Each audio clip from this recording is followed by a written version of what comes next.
ये जो छोटे छोटे कलाकार हैं, छोटे भाई हैं, बेटे हैं, ये लोग कलाकार थावे वाली माई के कृपा ऐसन बा कि लोग हमारा सीधा मन के फायदा उठावेला। ये लोग जानता कि बड़का के मंच पर जाई, पवन सिंह जी के मंच पर जाई, अतना उनकर फैन मिली है, अतना उनकर बॉडीगार्ड मिल गई है, अतना उनका कमेटी में लोग खड़ा हो गए हैं कि मंचों पर जाए के ना मिली है। लेकिन हम एगो सौभाग्य कमाई बनी कि लड़का आइल बा तो बेचारा गावता, एक गावला से आगे बढ़ जाए, मेहनत करे। बाकी हम यही चाहतनी, कई बार कहले बानी, आजो कहतनी कि अदिति के धो धो के गावत रे से तू आगे ना बढ़ो। काहे अभी खातिर अच्छा लगी लोग के, बाकी सीखल जरूरी बा। सीख के गईबो तो आवे वाला समय में जब बड़े बड़े कलाकार बुढ़ा जाई हैं तो तहरा कलाकार के नंबर नहीं गलती तो तू सीख के गावो। अभी लड़का बड़ो 2 साल 4 साल 5 साल बीती, आवाज चेंज हुई और आवाज जरूरी नहीं है कि नीलकमल सिंह से हुई।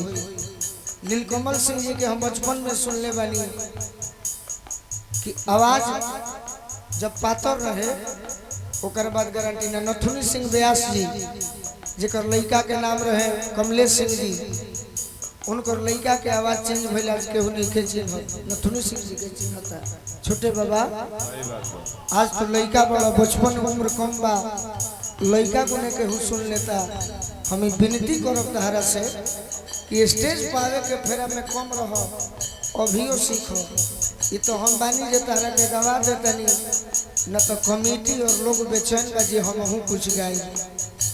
बाकी हम का करी भाई, आ जाले से तो हम मोह लगेला कि जीवन हम देखले बनी तो गा लो। अरे ना जी हम तहरा बिना आज मैं बुझाई बा, जी अब तहरा बिना आज मैं बुझाई बा। तू बौरा हो, मौका मिलना तो मौका के फायदा उठावे के चाहिए। एगो गीत गईबो आ एक ही गीत में ऐसा गीत गावे के चाहिए कि लोग कहे कि ना ना बबुआ गोलू राजा के ना होखे के चाहिए, तोरे होखे के चाहिए। बाकी तू देख ले तेरा चेहरा लगो तेरा धरे अभी समय से पहले लड़का जवान हो जाए। हम भविष्य तय करी, ये पर ध्यान दो रघु बाबू, छोट भाई हो बेटा हो। एगो गीत मौका मिलेला सौभाग्य से आज के कंपटीशन के दौर में, अब मौका मिलेला तो ऐसा काम करे के चाहिए जब मेन कलाकार मंच के होके ओकरो के डाउन करे के सीख तब तहरा ना जी अब तहरा बिना आज मैं बुझाई।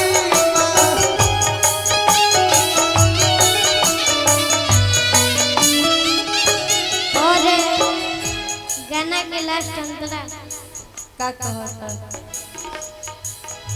सोंगे जी मोर के खोइल रहू किरिया, आज कह छोड़ दिहलो हमार फिकिरिया।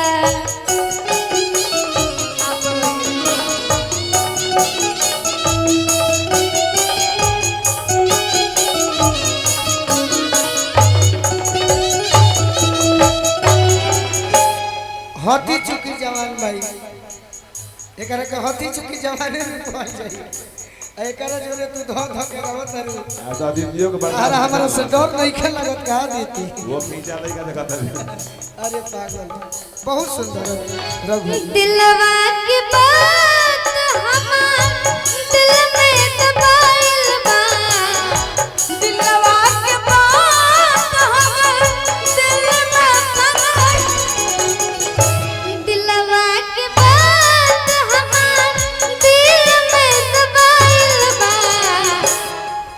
बचपन के प्रेम अगर केहू के याद करे को है दूर चल केहू चल भाई बढ़िया से खत्म कर लो।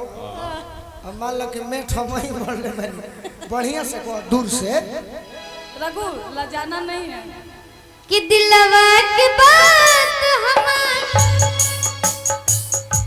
दिलवा की बात हमार दिल में दबाइल बा ना जियब तहरा बिना आजे बुझाइल बा ना जियब तहरा बिना आजे बुझाइल बा ना जियब तहरा बिना आजे बुझाइल बा ना जियब तहरा बिना आजे बुझाइल बा यो के लायक लगवा लागू हेलो